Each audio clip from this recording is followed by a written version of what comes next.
ఇశ్రాయేలీయుల ఎడల ఎడతెగని పగ కలిగి వారి దోష సమాప్తి కాలమున వారికి ఉపద్రవము కలిగిన సమయమున నీవు వారిని ఖడ్గమునకు అప్పగించావు. దేవుడు యాకోబును ఆశీర్వదించాడు గాని ఏశావును అనగా ఎదోమును తీర్పులోకి తెచ్చాడు. ఎదోమీయులు ఏశావు సంతతి, ఎదోమీయుల పాపాలెన్నో. ఇశ్రాయేలీయులపై వీరికి ఆగర్భ శత్రుత్వం. ఆదికాండం 27వ అధ్యాయంలో వీరి వృత్తాంతం ఉంది. ఎదోమీయులకు క్షమాపణ మనస్సు లేదు, కక్ష సాధింపు మనస్తత్వం వీరిది. సోదరులు ఐక్యత కలిగి జీవించటం ఎంత మనోహరం! ఇశ్రాయేలీయులు తమ స్వదేశానికి వచ్చి తమ పురావైభవాన్ని అనుభవిస్తారు కాని దానికి ముందు ఎదోముకు తీర్పు, ఇశ్రాయేలుకు పశ్చాత్తాపము కలగాలి. ఎదోమును గురించిన ప్రవచనాలు నెరవేరాయి. అయితే ఇశ్రాయేలు శత్రువులందరిపైన తీర్పు నిలిచే ఉంటుంది. శేయీరు పర్వతమా, నేను నీకు విరోధిని అంటున్నాడు దేవుడు. ఎదోము పట్టణాలు ఎడారులవుతాయి, శేయీరు పాడుబీడైపోతుంది. రక్తపాతం నీకిష్టమా? ఆ రక్తమే నిన్ను తరుముతుంది. నీ పట్టణాలు మరల కట్టబడవు, అవి ఎప్పుడూ శిథిలాలే. 11వ వచనం, నా జీవము తోడు, నీవు వారి ఎడల పట్టిన పగ వలన, వారికి చూపిన అసూయ చొప్పున, క్రోధము చొప్పున నేను నీకు తగిన పనిచేసి నిన్ను శిక్షించటం వలన వారికి నన్ను నేనే తెలియపరుచుకుంటాను. చూచారా, ఎదోము వారికి ఎంతో కోపము, అసూయ. ఇశ్రాయేలు పొందిన ఆశీర్వాదాలను చూచి వీరు మత్సరపడతారు. వారి విజయాన్ని చూచి కోపగించుకుంటారు. యెరూషలేమును నాశనం చేయడానికి ఎదోమీయులు బబులోనుతో చేతులు కలిపారు. శత్రువుల మీదికి శిక్ష రావాలంటే అది నీ మీదికే వస్తుంది. అది దేవుని నియమం. 15వ వచనం, ఇశ్రాయేలీయుల స్వాస్థ్యం పాడైపోవటం చూచి నీవు సంతోషించావు. నీకు ఆ ప్రకారంగానే చేస్తాను. శేయీరు పర్వతమా, నీవు పాడవుతావు. ఎదోము దేశము యావత్తూ పాడైపోతుంది. అప్పుడు నేను యెహోవానై ఉన్నానని వారు తెలుసుకుంటారు. ఓబద్యా గ్రంథం 10 నుండి 14వ వచనం వరకు ఎదోముపై తీర్పు ఎంత తీవ్రమైనదో చెప్పబడింది. నీ సహోదరుడైన యాకోబు సంతతికి నీవు చేసిన బలాత్కారమును బట్టి నీవు అవమానము చెందుతావు. ఇక ఎన్నటికీ లేకుండా నిర్మూలమవుతావు. నీ సహోదరుని శ్రమానుభవ దినము చూచి నీవు ఆనందమొంద తగదు. యూదావారి నాశన దినమున వారి స్థితిని చూచి నీవు సంతోషింప తగదు. వారి ఆపద్దినమున నీవు వారి ఆస్తిని పట్టుకొన తగదు. ఎదోమీయులకు గర్వమెక్కువ, శేయీరు పర్వతం వారికి గర్వకారణం. హృదయపు గర్వం చేత వీరు ఆత్మవంచన చేసుకున్నారు. దేవుడు వారిని పైనుండి కిందికి పడతోశాడు. వ్యక్తులలో గాని ఒక జాతిలో కాని దేవుడు గర్విష్ఠులకు శృంగభంగం చేస్తాడు. 1 పేతురు 5వ అధ్యాయం 5వ వచనం, దేవుడు అహంకారులను ఎదిరించి దీనులకు కృప అనుగ్రహిస్తాడు. దేవునికి స్తోత్రం. ఎదోము రాజ్యంలో పెట్రా అనే నగరం ఉంది. ఇది రాతిలో తొలిచిన ఊరు. అది శిథిలావస్థలో నేటికి నిలిచి ఉంది. ఎదోము దేవుని ప్రజలకు విరోధి. ఇందులో నుంచే దేవవిరోధి అంత్యక్రీస్తు వస్తాడు. ఇశ్రాయేలు జాతి విషయంలో దేవునికి ఒక ప్రత్యేకమైన ప్రణాళిక ఉంది. వారు తమ స్వదేశానికి తిరిగి వస్తారు. అది ఆశీర్వాద స్థానం, అది సమాధాన స్థలం. అయితే శత్రువు అడ్డు తగులుతూనే ఉంటాడు. దేవుడు శత్రువుపై తగిన చర్య తీసుకుంటాడు.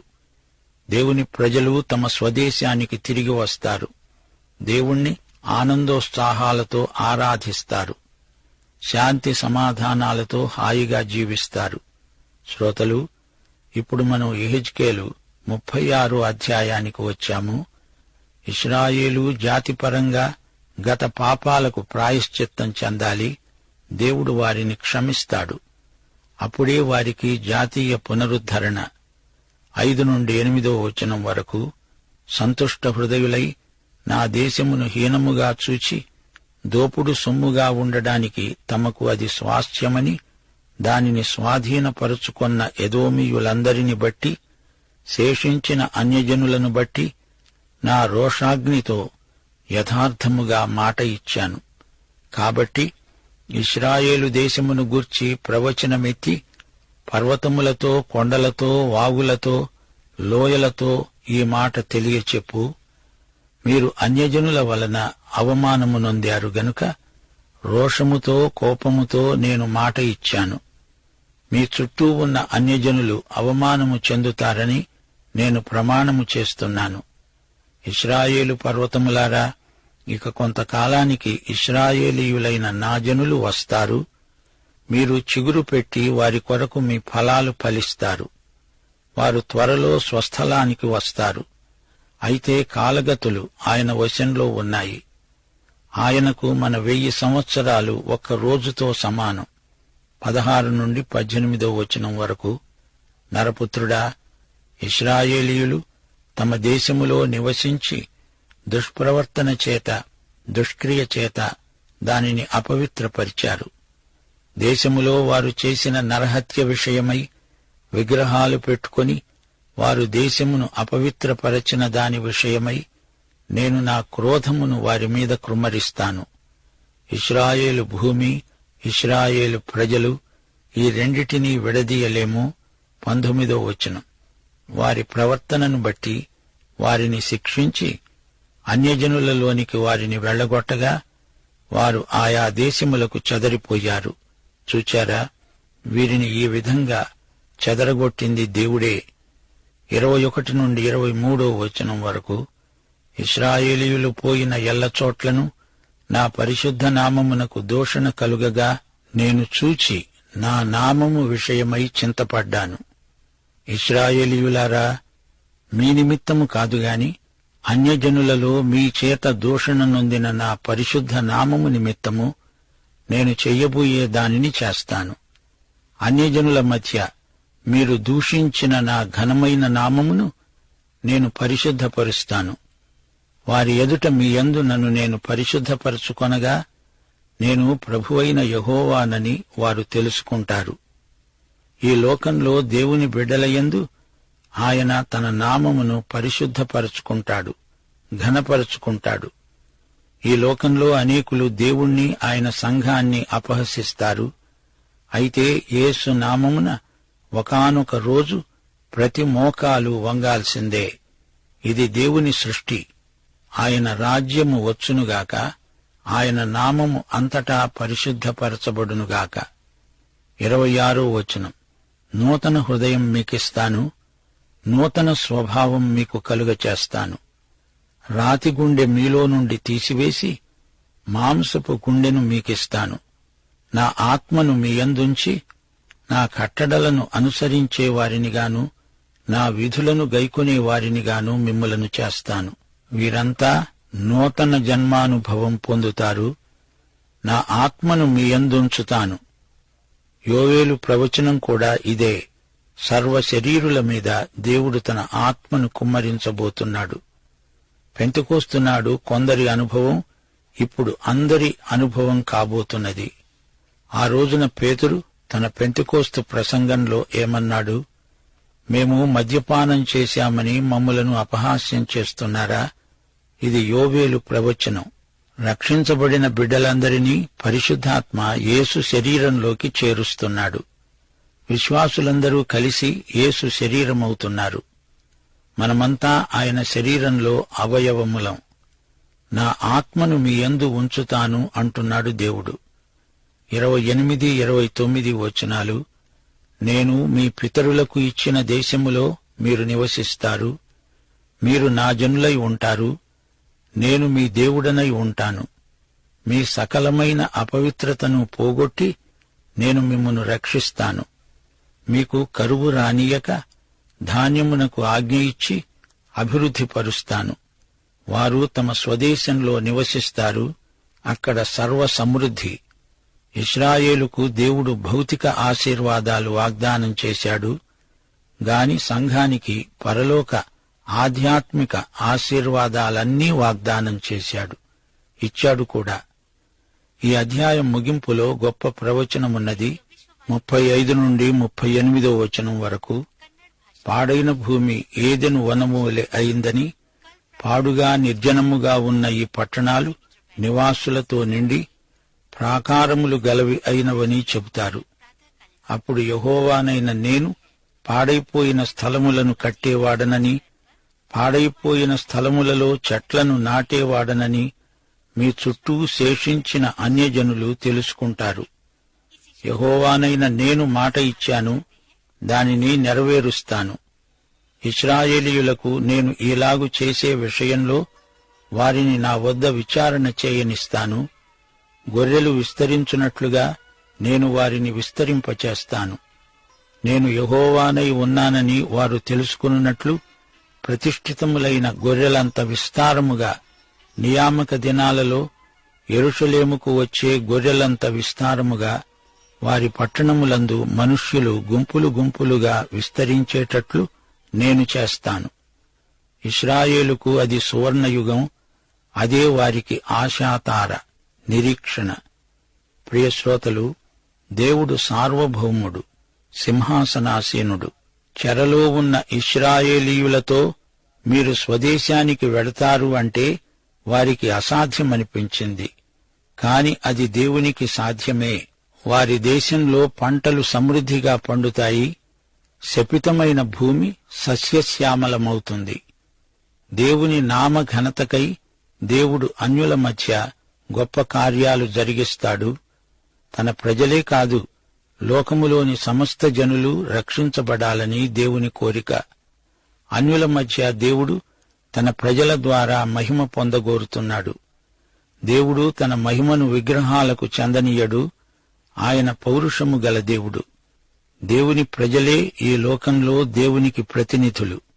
సోదరుడా, సోదరి, నీవు నీ దేవునికి ప్రతినిధివిగా ఆయన గుణాతిశయములను ప్రచురం చేస్తున్నావా?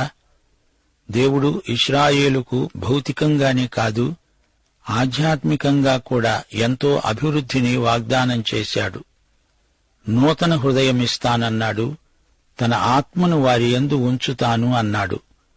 నూతన నిబంధన వాగ్దానం చేశాడు. ఇది క్రీస్తునందే మానవతకు సంపూర్ణంగా సిద్ధించింది. ఎంత ఘోర పాపికైనా, అతని హృదయం ఎంత కల్మషంతో నిండి ఉన్నా, నూతన హృదయం నీకిస్తాను అని దేవుడు వాగ్దానం చేశాడు. నీ పాపాలను తన రక్తంతో కడిగివేస్తాడు. ఆయన ఇచ్చే నూతన హృదయం, ఆయన నీలో ఉంచే పరిశుద్ధాత్మ. ఈ అనుభవంతో నీ జీవితం కొత్త మలుపు తిరుగుతుంది. నీలో ఆశ్చర్యకరంగా పరివర్తన కలుగుతుంది. దేవుని వాగ్దానాన్ని నమ్మిన వారే ధన్యులు, తదితరులే అన్యులు. దేవుడు కొత్తది ఇస్తాను అంటుంటే పాతదానికి మాసికలు వేసుకుంటూ ఉండడం అవివేకం. దేవుని ప్రజలు పాపం చేయకూడదు. అలా చేశారు అంటే సిగ్గుపడాలి. పాపం చేసినా మనస్సాక్షి మొద్దుబారిపోయిన వారికి ఏమీ అనిపించదు. ఇశ్రాయేలీయులు తమ పాపాలను, గతంలో తాము చేసిన హేయ కార్యాలను జ్ఞాపకం చేసుకోవాలి. తమ పాపాలను అసహ్యించుకొని వాటిని విసర్జించాలి. మారు మనస్సు పొందాలి. యాకోబు పత్రిక 4వ అధ్యాయం 8-9 వచనాలు.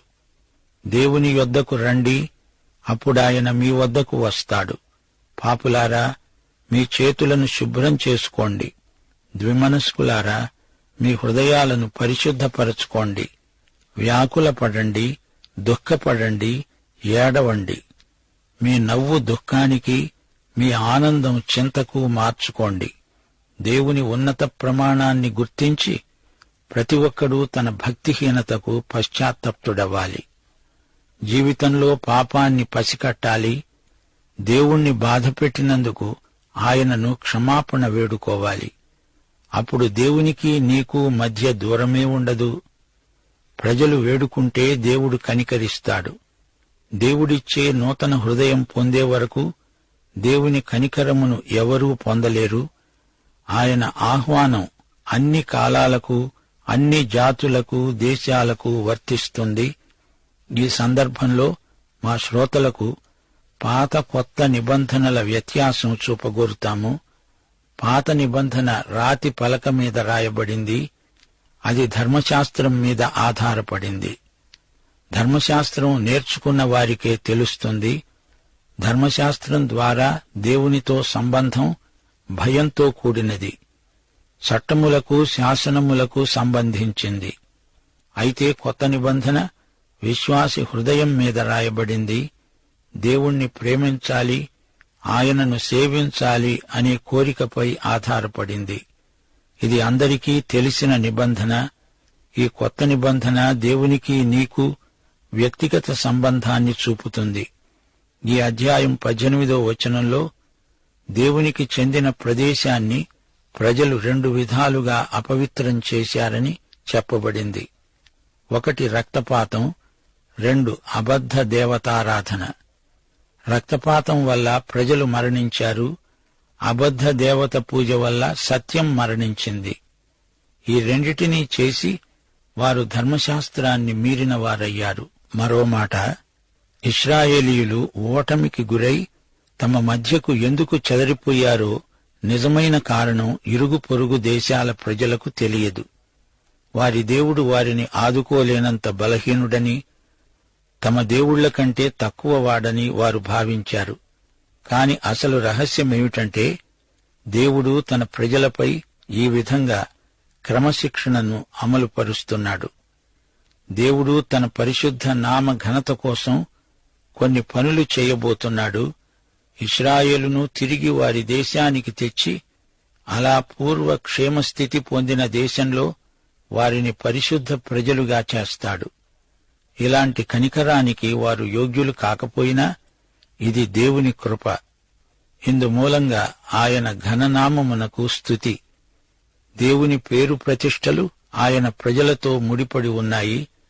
వారి ప్రవర్తనను చూడడం వల్ల అన్యులలో దేవుని పట్ల ఆసక్తి ఏర్పడుతుంది. ఇశ్రాయేలు వారి పట్ల తాను చేసిన ఘనకార్యాలను చూచి ప్రపంచ జాతులు దేవుని మహిమను గుర్తిస్తాయి. పాపికి దేవుని వాగ్దానాలు, కొత్త హృదయం, దేవుని ఆత్మ నింపుదల. ప్రభు అయిన యేసుక్రీస్తు వారి దివ్యకృప, తండ్రి అయిన దేవుని పరమ ప్రేమ, పరిశుద్ధాత్మ యొక్క అన్యోన్య సహవాసము, సమాధానము మనకందరికీ సదాకాలము తోడై ఉండునుగాక. ఆమేన్.